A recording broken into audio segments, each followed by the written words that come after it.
I've learned that silence sounds different out here.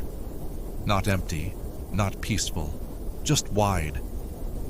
The cabin sits alone in every direction, surrounded by snow that never seems to change. No trees, no roads, no landmarks. Just white ground and pale sky, blending together until distance loses meaning. I'm stationed here for research, but the work feels secondary most nights. The real task is staying alert. The cabin is small, but sturdy. 2 floors, built tall rather than wide. The structure is strong, reinforced, but old enough to complain when the wind shifts. It creaks, softly, constantly, as if it's thinking about moving. The lower level functions as a lab, work surfaces, equipment, the hum of machines that never fully rest. The upper floor is living space, a narrow bed, a small desk, windows just big enough to look out, but not linger.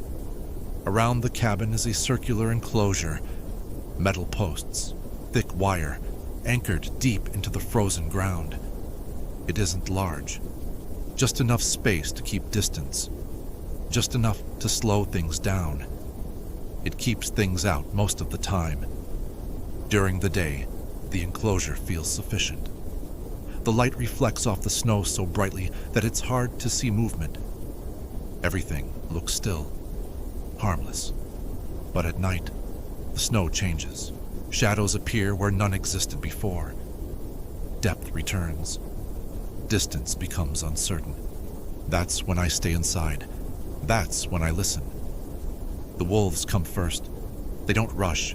They circle, quietly, testing the perimeter. Sometimes I hear them before I see them. Soft padding in the snow. A pause, then movement again. They're patient, curious, smart enough to wait. I watch them from the upper floor, standing back from the window, letting the glass reflect darkness instead of light. They move beyond the enclosure, sometimes stopping, sometimes staring directly at the cabin, as if measuring it. They never touch the fence. They don't need to. They just remember where it is. The bears are different. They arrive without warning, no circling, no testing, just presence. The first sign is usually silence.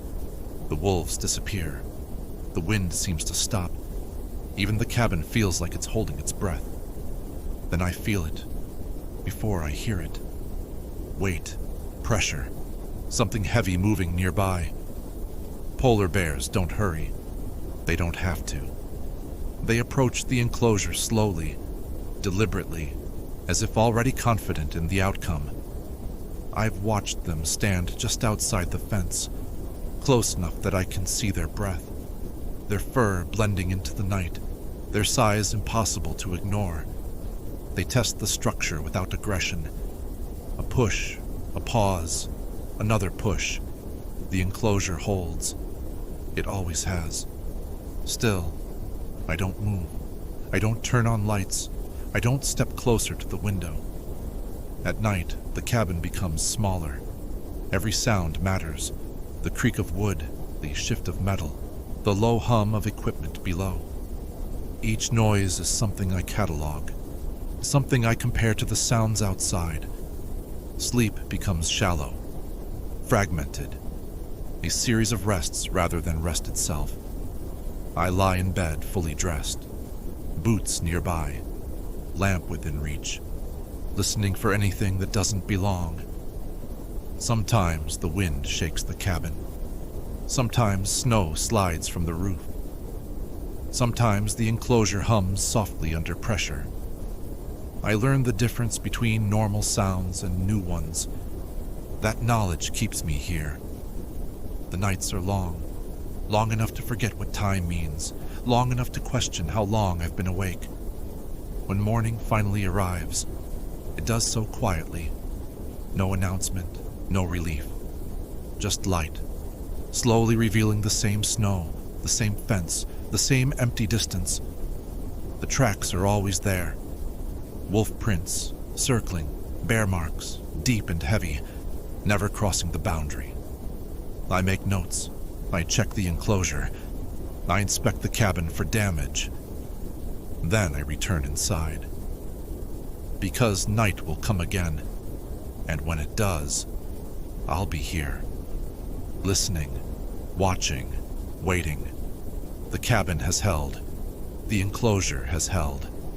And for now, that's enough.